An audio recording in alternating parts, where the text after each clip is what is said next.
right. Good morning, everyone. Welcome to Prevail's Compliance Corner. I am Orly Burlov. And I am Noel Vestal. And we are charmed, absolutely ecstatic to have Plamen Mandadjiev. I hope I got your last name right. Absolutely. You'll have to excuse my Bulgarian is a bit it's a bit under the weather today. But we are very thrilled to have Plamen here joining us today from Diamatix. He is in Sofia, Bulgaria. If you don't know where Bulgaria is on a map, I don't think you're alone. You're probably a lot of Americans don't exactly know where Bulgaria is. It's south of one of these troubled countries called Russia these days. It's near Greece, not far from Romania. I'm going to cut right now and put a picture of Bulgaria so everyone knows where it is. I'm sure Plamen's the only person in town. So if you go to Bulgaria really quickly and shout Plamen in the city square, I'm sure he'll rush to see you. You'll find him immediately. More or less. Absolutely. Yeah, I agree. And thanks, Shirley. I mean, literally, you stand out of probably 99.99 of your fellow citizens with this knowledge of Bulgaria. So great start. Let's go for it. All right. It's because I drank a strong cup of coffee this morning. My last fact about Bulgaria is, unlike a lot of languages in Europe, it is written with the Cyrillic alphabet. So even if you get to Bulgaria, I hope you can read the Cyrillic alphabet, because otherwise, you might find it a little bit hard to get around. Yeah. Other than showing off our knowledge of Eastern Europe, we do have a really interesting topic today, and one that we haven't really covered to date in Compliance Corner, and that's the idea of CMMC in the international arena. So we've talked about a lot of topics around CMMC, how customers and defense contractors in the U.S. can get to their compliance quotient and get started.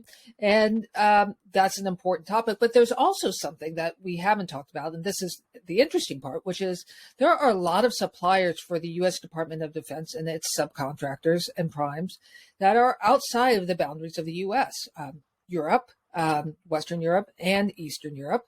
And they, if they are producing parts or machinery for the DoD industrial base or the defense industrial base, they have to somehow, whether it's under the direct laws of CMMC as they're going to be, or NIST, they will have to they all have to be audited or assessed. And so how's that all going to work?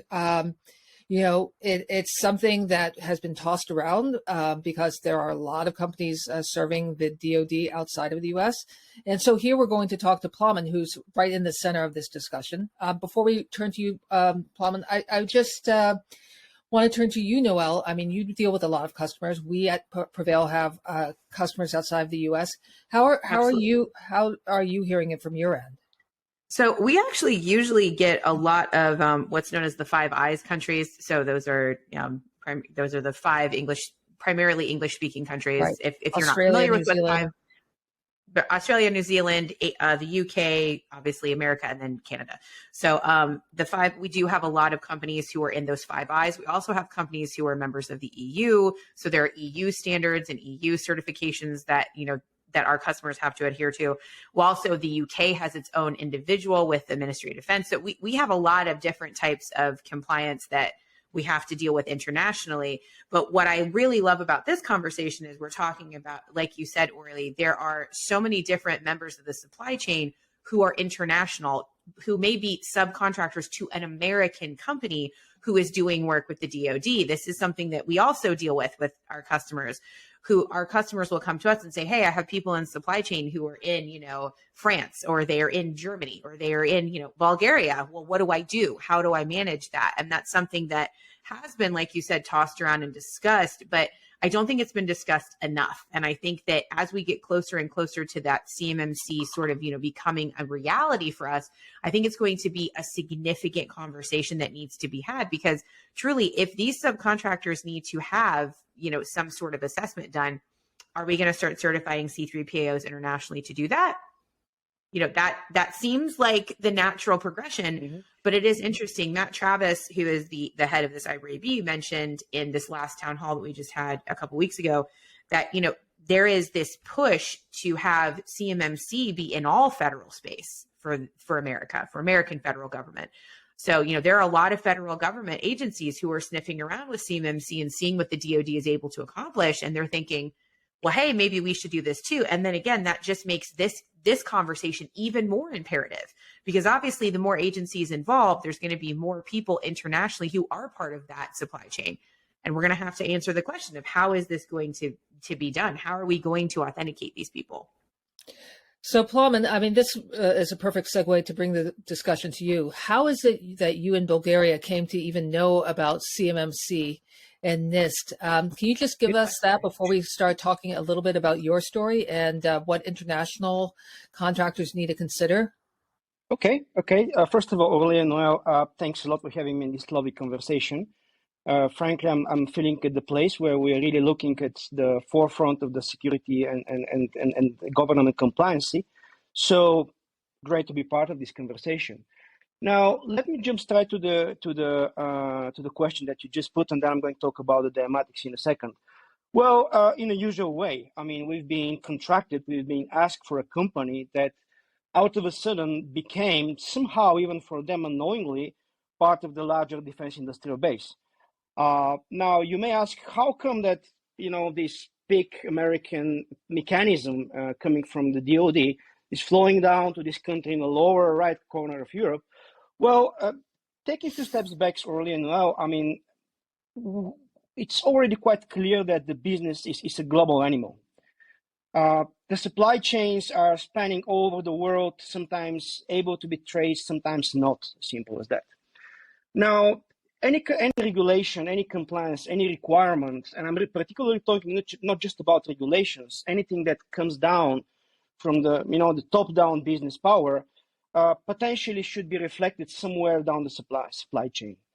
And that really makes the answer on the topic, are you, let's say, CMMC compliant? Are you PCI DSS compliant? Are you anything like this compliant? A question with a global answer. So it doesn't matter whether you're sitting in Timbuktu, in an island in the middle of the ocean, or in a beautiful mountain village in Bulgaria, or as with our customer in one of the cities on the Black Coast, you are part of the global supply chain, and you cannot say, oh, I'm small, or oh, I'm not interested, or oh, I'm not so important. That cannot be the case anymore. I think, honestly, that has been always the case, but probably the business figured it out for the last 4, 5, 6 years. Yes, you are 100% right. that is something we've said how many times now, Orly, on this show? About 100, 150 probably. Absolutely. That you hit the nail on the head. This is something that should have always been happening because of the fact that we have DFAR 7012 and the obligations within that are NIST 800-171, and then we have 7018 and 7020 that all, came out in the last couple of years. So at least in the last few years, it's it's pretty amazing how many people still don't seem to know about this obligation. Yeah. And you're taking one specific case, but I'm looking at an even bigger picture. The supply chain should start realizing as one living organism, animal, because it's not just how do you deal with security, data privacy, risk management, ESG, pick any topic in the boundaries of your enterprise. It's about how you incorporate all of those topics across the supply chain. So it's now we're talking really about living and breathing supply chain, not just isolated chains, linked here and there. Right. That's a really good way of putting it. I love it. It is very much an organism that is interconnected in so many different ways. And I think people can forget that. That's such a great point to make. Yeah. So you said the company that reached out to you was on the Black Coast. I'm assuming that's a particular region of Bulgaria. Yes. Yes, it's one of the best, I would say, the most beautiful place in Bulgaria near the Black Coast. And by the way, I'm sure. Yes, you should be. And let me take Noel and I are there. We'll go right now, anytime. let me tell you a funny story about our company, because I think it's worth mentioning a few words about Diamatix. company that I'm representing as a director of strategy and research today, well, we are also not a very big company, but we're also located on the Black Sea coast. And we love to think of ourselves as somebody who is linked inherently, actually who established a link between sea, maritime, sailing, and cybersecurity. And you may ask, what the heck, sailing, cybersecurity? Well, cybersecurity did not invent the ocean or the sailing. The ships did not invent it. But simply by having a better ship, you're able to sail better. You'll be able to sail safer, as simple as that. So we're also residing on the Black Coast. We are located in a beautiful small city called Kavarna, and I'll give you a precise location where this is. And from there, we would like really to spread the concept that doesn't matter whether you're big or small. You're part of the big game that is going right now in the world. And if you're feeling sometimes in the corner, then you just need to go into the DoD standards, and then out of a sudden you're feeling that you're in the middle of the big talk going on globally. Yeah. So going back to the particular company that you were helping, it's a company in Bulgaria that has a contract with the DoD. Had they been aware of CMMC? What was their level of knowledge? Honestly, I would not overestimate stating that probably we're the first company in Bulgaria that is bringing those topics. Okay. So relatively new for them and for absolutely. you. Absolutely. Yeah, I won't hide. It's definitely new for me, new for our company, and it's definitely new for Bulgaria. I did a bit of a research in the professional ecosystem here, and everybody was DFAR, what? CMMC, what? At the end of the people in America do that too, if it makes you feel any better. Yeah. But I think that's coming back to what I said before. There are a number of regulations, even in EU. In EU, we have a number of regulations coming down the road, which people never heard about it. I won't go deep into details, but for example, NIST 2 is coming in a year from now. DORA, European Cyber Resilience Act, those are our own flavors of regulations in the cybersecurity. Those are EU-based? EU-based, yes, EU-based. And generally, it's NIST what? So this cyber regulation is not really so much discussed topic. Naturally, the technology people in the cybersecurity, they prefer to talk about firewalls, which are great beast at itself. But now we see a totally different context, and this context is changing as we speak. And you're right that the whole DoD requirements are alive for the last couple of years. But we definitely see a change in the momentum for the next year or two. And we see this in EU also. Oh. So are the European standards dramatically different from the CMMC and NIST that we know and love? Yeah, I count that whatever I say is going to be only between us, right? It's not going to be published anywhere else. So let's keep it secret. We're going to share it with anyone. This is the safe space. I'm sure, because otherwise I'll be banned out of EU by saying this. I'll tell you something very honestly. Now, we are spending a lot of time chasing EU cyber and data privacy regulations for the last couple of years. We are looking at certain regulations that are upcoming. We know certain regulations that are already there. I am much more in favor of what I see from DoD and the American world than to the one in EU. I'll be very honest. That's why please don't publish this. I'll be banned out of the EU somehow. Most of the EU doesn't speak English anyway. True that. That saves us somehow. But why I'm saying this, when I'm reading, for example, NIST 800-171, it's complex. It's really challenging. There's a lot of stuff there, but any single word makes sense.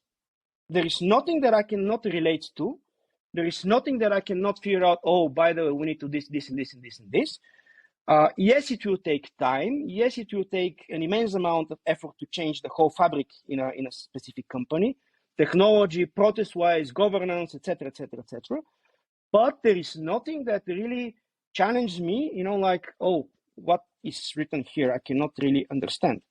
Now, if I read some of the European cybersecurity regulations, it's quite obvious they've been written with much more legalized mind and much less cybersecurity practitioner mind in that sense.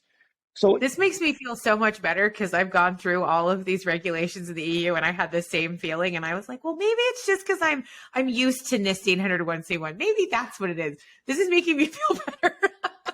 And that's really what this show is all about, Noel. It's all about making me feel better. Thank you. No, I had very much the same opinion of it. We had a couple of companies in the EU who wanted to know how do we, sort of align with what the EU regulations are. And I had very much the same experience where it sounds like lawyers were much more involved in writing them than cyber people or even IT people. I mean, a lot of it is just very, very, very litigious sounding to me. Yeah. So I'm glad that I'm not the only one who felt that. That just makes me feel better. Right, but let me make some somewhat devil's advocate statement. While it was quite understandable when you're reading 871, where we are lost, and we're still lost, honestly, is in the whole ecosystem of DoD.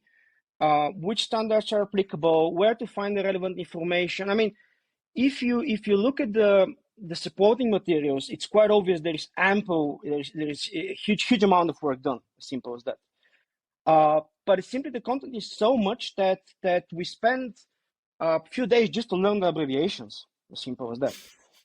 You know what? We have a whole video and blog called DoD Alphabet Soup, and as part of our training program for our new hires, who are on the sales and marketing side, we have a whole course where they are introduced to those DoD acronyms. So you're not alone. You. It's not about you. You're not alone in that. That is, as I've told people many times, I spent 15 years in the DoD space running IT programs, and there are so many acronyms in my head, and every agency has their own acronyms, even every program office. So we're talking there can be just thousands of acronyms. So you are absolutely not alone in that. Right. I mean, because I was living in the beautiful world of DoD for the last 6 months only. And at a certain point of time, I was feeling really stupid, honestly. So great that it's not the case. You are not. No, that is very common for people to have that. And I promise you that everyone watching here who is a DoD contractor or DoD employee is definitely going, yep. Absolutely. So, I mean, it's interesting to hear that the challenges that you had to kind of coming up to speed on this whole DoD space, but how have you found the process of advising your client, hopefully soon to be multiple clients, because I'm sure there's a whole carnival or a whole city worth of companies that are supplying the DoD industrial base, the defense industrial base in Bulgaria. My question, though, is how are you advising them? Number one, and do you think that's significantly different than you would advise a U.S.-based company? I think that's a kind of a way that it's interesting to think about it. Well, I would say in the ideal world, there should be no difference. I mean, DoD standards, they should be alike. Bulgaria, US, anywhere in the world, they should be alike. The reality is that we're still getting our head around this whole world of DoD. And when it comes to advising, it's a bit of a mutual process, understanding how to advise and doing the advice at the same time. I mean, it sounds a bit of a bet for us, but that's the reality. I won't hide anything here. Now, how it started, I mean, it started obviously as a very standard cybersecurity improvement project for that specific customer, which unfortunately I'm not allowed to put right now in the public space. Fine. Yeah. No problem. But then at the end of the request for offer, we find some abbreviations that, get us a bit puzzled, DFARS, et cetera, et cetera. So what's going on here? And then we started getting some information about the whole DoD ecosystem and context, specifically to cybersecurity. And then we end up reading a lot of materials. And frankly, for us, as I said a few minutes ago, it all makes sense. It's a lot. And where we are Sometimes really the head of the class. I think he could teach something to some of the people we work with. That's amazing that you you've grasped it, because there are so many people who struggle with it. Well, frankly, if I compare this to other, let's say, compliance frameworks, let's take, for example, PCI DSS, where I'm mostly familiar with. CMMC, it's more complex, it's more requiring, but it's more of the same nature. So that's very true. Yeah, that's a good way of looking at it. It's just repeating a lot of the same things you already know. Yeah, that makes sense. Yeah. And it's much more focused, of course, on one specific area of the CUI. But Right. in general, I find the standard not really beyond the capabilities of advisory company, but there should be time and material spent to understand what are the requirements. There should be time and material spent to understand how they will be mapped to the fabric of the customer. And then it's a management of change project, a huge management of change project, which you might finish on paper. And I think most of the customers nowadays are already finishing this on paper. But the reality is that we can foresee that at certain point of time, as you said, the C3 Power organizations, they will be probably globally certified, and there will be somebody knocking on the door of this customer saying, okay, you know what, show me the log for management for changes introduced to the firewalls for the last 15 months. We don't have change management protocol. Right. Exactly. Well, whenever that happens, I'm going to have to go work for a C3PAO and go to Bulgaria. That's what I just heard. I'll just go to Bulgaria and do assessments. That sounds wonderful. And please focus on the Black Sea coast. Black Sea coast. Okay. Stick your toes into the Black Sea.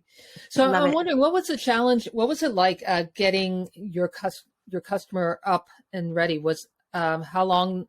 And I assume that you're still in process with that.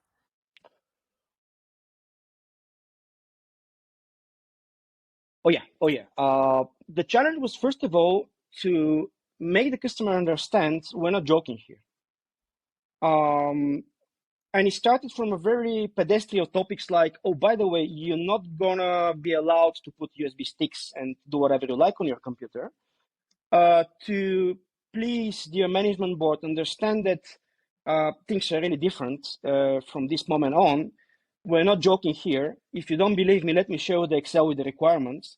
Let me take you to any single of those requirements. Let me tell you why in our system security plan we built that and that complicated, bureaucratic, and whatever you call it, procedure. It's not just because we are bad people, it's because we care to cover certain requirements. So the major challenge was really to change the mindset, to change the conceptual understanding that it's not yet another tick in a box. Because most of the compliance frameworks, they're really coming down with a tick in a box approach. Nothing wrong with it. That's what they are at the end of the day. But we started to feel that this tick in a box is not enough, because people will start getting into the auditors and certified auditors will start getting into the organization, start understanding how certain procedure is done. Can you prove it? Do you have evidences? Is it working or not? So tick in a box will fall apart very soon. For us, again, the major challenge is, you know what? We're just on a very serious journey. And I was very crystal clear to my customer that, okay, we have the documentation, okay, we have the technology, because the customer together with us, they invested a lot in the technology, but that's just the beginning of the start. That's a long journey. I love that you said that. We actually just had we had another guest on recently who said it's really the cultural shift that is the struggle. And it is, like you said, it can't just be, okay, I checked all the boxes. Okay, I've got, like you said, I've got the documentation, I've got the technology, I'm done now. You know, I don't have to do this anymore. It has to be ongoing. Just part of the DNA of your organization. That's what it has to be. It has to be ongoing. It has to be that cultural shift. So yeah, I love hearing that that's the approach you take, because that is such a big struggle for so many companies. Right. I mean, well, I'm usually using this metaphor that, I mean, okay, compliance is great. It's something that we need to do. Technology is also great. It's something that we need to do. But it's very similar if you go to a car dealership and you buy a nice, I don't know, big one, Mercedes, BMW, nice car. And okay, am I a driver? No, you're not. I mean, you have a car, but you need to understand the roads. You need to understand the regulations. You need to be able to drive. You need to have a driver's mindset, etc., etc., etc. So the fact that you have the tools and you're ticking a box doesn't make you a good driver. It makes you potentially a good driver, I would say. And hopefully a good driver. Well, so we have just a few minutes left, Plamen, and I have to admit, I wish we could talk to you for an hour because this is great. But, you know, there are probably other contractors out there who are listening to this and wondered, you know, how, what are the questions they should ask themselves before embarking on this CMMC journey? If I'm in Bulgaria or just over the border in Greece, and I have a contract with the Department of Defense here in the U.S., should my first question be, gee, let me find a contractor or a managed service provider who can help me through this? Should it be, you know, I don't know, you fill in the blank there. How should I handle that situation? Well, I think that the first question will be, am I really under all of those regulations? Probably the answer will be very easy one, because there will be your customers or the DoD itself coming down to you. That's one thing. Second, what can be the next step? I think that the next step is really for organization to have a really fair and honest statement. Are they able to do it by themselves, or they need to get somebody on board? I would say that a lot of the organizations are really looking at the cybersecurity and data management as, I would say, inevitable evil exercise. So we do it because we need to do it. That's how it is. The reality is that nowadays this exercise turns into a competitive advantage. In our customer, it's very simple. You got the compliance, you got the contract. No compliance, no contract. That's how it is. No contract. Makes sense. Yes. And then if the organization makes this internal evaluation, I mean, can we do this? I mean, can we go to 111 security controls and be able to articulate how we're going to change our company culture, technology, processes, governance, risk management, you name it, according to these requirements, and they all speak to us something? Well, let's do it by yourself. But probably the majority of the organization should seek help here. I think what your company pretty well is doing, it's an excellent package of knowledge and technology. Well, thank you. Essentially, actually, that's how I reach out for you, because I was listening to your webinars and I was impressed. Yeah, you know, those people, they're saying some things that we don't know at that point of time. Let's talk with them. Simple as that. So they need to reach out to specific advisors who are already one step ahead. Now, there is probably nobody in this world that is mastering this game, because it's very new, it's changing, but there are certain organizations which are ahead of ours. Those are usually the organizations which are doing this for a living. I do not expect for example, in our case, it's an aviation manufacturing company, to do something that in the cybersecurity that is so advanced, like covering all of those requirements. But organizations like Prevail and us, we're doing this for a living. That's our daily bread and butter. So, you know, better budget this daily bread and butter than try to invent the bread and the butter, because it's a complex thing. So I tried to make butter once in my life, very time consuming and cumbersome. I'm sure your mother ate it just not to, so as to not hurt your feelings. I could teach you how to make butter so easily. It's not that bad, I promise. That's the voice of the experts, you know. That's why companies. See, there you go. I don't know how to make bread, but I can make. You know butter. We're done. Go. Okay, we got you. That's what experts are for, you know. If you know this, you're already one step ahead of the other. So myself, I'm going to stay hungry because, you know, I need to invent the technology, do some bad attempts, I guess, fail sometimes, and then I'll be able to do bread and butter. But, you know, it's expensive. What? We should add as a last point, right? The process of actually certifying certifying these DIB companies has not come yet. That'll happen once CMMC rolls out. But for now, the obligation to meet NIST is a requirement for companies serving the DoD in Europe, as well as it is for the U.S. And, you know, Plamen, you've given us some great things to think about as we talk to our European and I guess all over the world. We've gotten calls from all over. Yeah, Australia, New Zealand, Germany, UK. Yep. Almost makes you want to buy an airplane ticket. Definitely. Yep. Definitely. So Plamen, we'll give you the last word. You're our guest. Anything you want to say before we close the show? Let me put it this way. As I said, companies should start thinking globally. The global ecosystem is now a living organism. Please make sure that no part of this living organism is left untouched. As simple as that. Oh, I love it. That's wonderful. Good last words, Plamen. Thank you so much. Thank you. Thank you for joining us, everyone out in the audience listening to this for another Compliance Corner.